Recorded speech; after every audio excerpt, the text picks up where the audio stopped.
Салмастарбы, эфирде экономика бөлүгү жана мен Азамат Акилеев. Туристик сезон башталбай жатып, Үскөлдөгү 10го жакын пансионат жабылды. Буга себеп суу тазалоочу жайлардын жоктугу же начардыгы. Көлдөгү 150 пансионаттын ичинен 10% гана жеткиликтүү деңгээлдеги суу тазалоочу жайлары бар. Көлдүн жээгиндеги бүгүнкү күндө агынды сууларды тазалоо абдан начар абалда. Мисалы, Чолпон Ата шаарында 68-жылы курулган тазалоочу жай 11 000 кишиге гана эсептелген. Ошол эле убакытта туристик сезон убагында шаарга 120 000 киши келет. Мындан тышкары тамчы жана башка айылдарда да кырдаал абдан зор. Ыплас суулар түз бойдон көлгө агууда. Жалпы Кыргызстан боюнча бул маселе курч бойдон турат. Көптөгөн жанакы салынган пансионаттар, эс алуучу жайлар агынды сууларын жанакы илгерки эле метод менен жерди казып туруп эле жерге кое берет. Ал эми Үскөл областында жер астында суулар абдан жакын. Ошол суу жер астында суу менен ал көлгө кетип калат да. Анан ошол себептен бизде айлана чөйрө да бузулат, көлүбүз да бузулат. Көлдүн дагы бир кемчилиги дагы, артыкчылыгы дагы көлдөн сыртка суу чыкпайт. Анан бүт агынды суу кирип барып көлдү булгайт да. Ошонусу эң чоң маселе. Анан мисалы статистикага карасак, түндүк жээкте эле 155 пансионат эс алуучу жай бар. Анын 10%-ында эле ушундай агынды сууларды тазалоочу жайлар. Бирок алар илгерки Советтер Союзу учурунда салынган, анан азыркы учурда көптөрү канааттандырылык болуп иштебейт да. Чехия мамлекети бүгүн алдыңкы технологияларды жаратуучу жана колдонуучу өлкө. Мурунку социалисттик өлкө 100% инфраструктурасын жаңыртууга жетишкен. Анткени мамлекет экологиялык талаптарды катуу көзөмөлдөйт жана жардам да берет. Стандартный осилени 100% калктуу конуштар Чехияда жергиликтүү деңгээлде инфраструктура менен камсыз кылынган. Бул жерде канализация тармактары же агынды сууларды тазалоочу жайлар каралган. Мамлекет тарабынан бардык имараттар, ажан турак жайлар үчүн агынды сууларды тазалоочу экологиялык тараптар коюлган жана алардын аткарылышы катуу көзөмөлдөнөт. Кыргызстанда да бүгүн Европанын алдыңкы технологиялары пайда болду. Кара Булак эко курорту Бишкектен алыс эмес Арашан айылынын үстүндө жайгашкан. Жана Кыргызстанда биринчилерден болуп Чехияда өндүрүлгөн суу тазалоочу жайды ишке киргизди. Азыр өзүңүздөр көргөндөй маяктан сузуп чыктым. Тазаланган суу. Бул Чехияда жасалган агынды сууларды тазалаган технология. Эң негизги артыкчылыктардын бири мурунку Советтер Союзунда салынган технологияларга салыштырмалуу. Биринчиден бул өзүңөр көргөндөй аз аянтта элейт, аз жерде элейт, бирок ошол эле учурда кубаттуулугу чоң.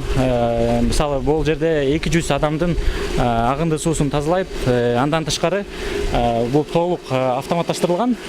Мисалы, бул жерде өзүңүздөр көргөндөй, эгерде бул жерде 200 эмес, бир 20 киши болсо деле, ошо автоматика 20 киши үчүн иштеп, ашыкча энергия кетпейт да. Ошол бир артыкчылыгы. Анан дагы бир артыкчылык сууну мен көрсөткандай 96-97%га чейин тазалап бере алат. Кыргызстанда белгилүү ишкер Шоро компаниясынын негиздөөчүсү Жумадыл Эгембердиев мындай алдыңкы технологияларды иштете баштады.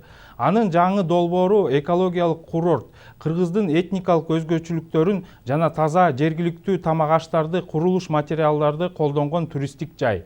Биз Жумадыл агайыбыз менен маек курдук.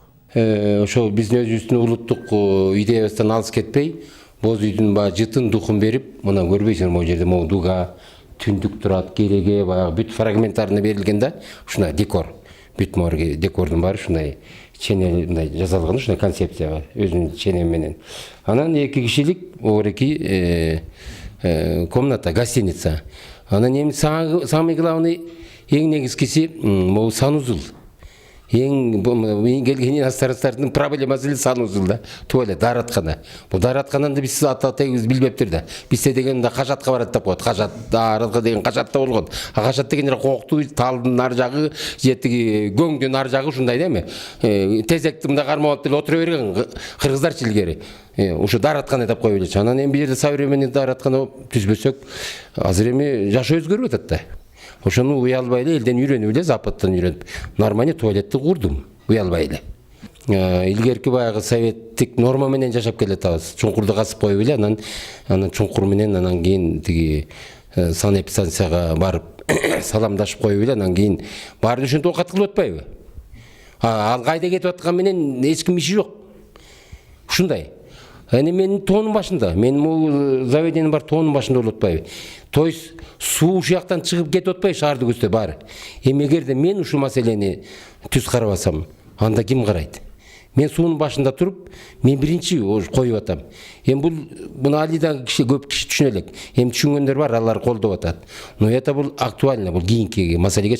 Мына как раз эко-резорттың ең бір негізгі концепцияның немесі ушул требований ушул. То есть вопрос экологии. Тилекке каршы бардык эле ишкерлер таза, табиатка зыян келтирбей турган ыкмаларга баа бербейт. Өкмөт уюмдары да жеткиликтүү деңгээлде муну көзөмөлдөбөйт. Кыргызстандын эң көрөгөш жана ийгиликтүү ишкерлердин бири Жумадыл Эгембердиев өлкөбүздүн кооз табиаты жана таза суусу негизги байлыгы экенин жакшы түшүнөт. Жана жаңы экологиялык таза технологияларды ишке ашыра баштады. Аны үлгү көрүп башка ишкерлерибиз да жаңыча иш алып бара баштайт деген үмүттөрүбүз бар. Көңүл бурганыңыздар үчүн чоң рахмат, саламатта калыңыздар.